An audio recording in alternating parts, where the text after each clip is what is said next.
राधे राधे. आरसा छान आहे ना, तर तेवढीच मेहनत देखील खूप छान होती. तर हे आहे जुनं कपाट आणि तिथलाच हा पसारा काढणं चालू होतं. आता तुम्ही बघू शकतात पसारा किती झालेला होता. आणि रात्री म्हटल्यावर पूर्ण हे वस्तू ज्या होत्या त्या गाठोड्यात बांधून त्या बेडवर ठेवल्या आणि त्याच्यानंतर जुनं कपाट काढून घेतलं आणि त्या जागेवर नवीन कपाट शिफ्ट करायचं होतं. तर तेच इकडं चाललेलं, पण कपाट काय जाण्याचं नाव घेत नव्हतं.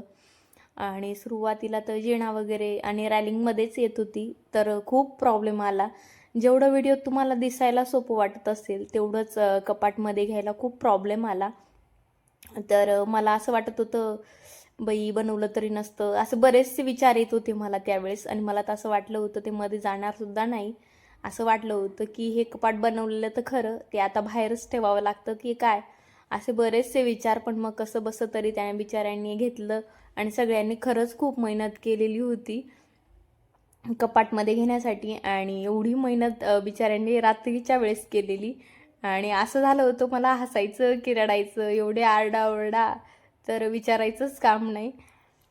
तर असं व्हिडिओ बनवायची सुद्धा इच्छा नव्हती हे एवढं बघून की काढावा की नाही. पण मग माझी काही हिंमत झाली नाही व्हिडिओ काढायची एवढ्या टेन्शनमध्ये, की कपाट कसं जाईल काय जाईल. आपल्या प्रत्येक बायकांना असते, कारण घर म्हटल्यावर ह्या गोष्टी जास्त त्या बायकांना खूप आवडतात, जसं की कपाट फ्रीज या गोष्टी. आपल्या मिडल क्लास लोकांना तर ह्याच गोष्टींमध्ये, छोट्या छोट्या गोष्टींमध्येच आपल्याला आनंद भेटत असतो. आणि जर आपण एखादी गोष्ट घेतली आणि ती जर समजा घरापर्यंत आली आणि ती जशी घरात यायलाच तयार नाही, तर मग टेन्शन तर येणारच. तर माझ्या मोठ्या मुलीने हा शूट केला होता थोडाफार.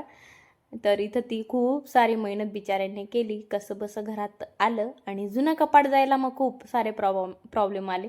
ते काय शूट केलं नव्हतं. आणि सकाळी होती भजींची आमटी, पांढरा भात, मेथीची भाजी आणि पोळी, कारण उपवास सोडायचा होता सगळ्यांना त्याच्यामुळे. आणि देवांचं ताट देखील रेडी होतं. त्याच्यानंतर असा घातलेला पसारा. आणि हे रात्रीचं मला आवरायचं होतं.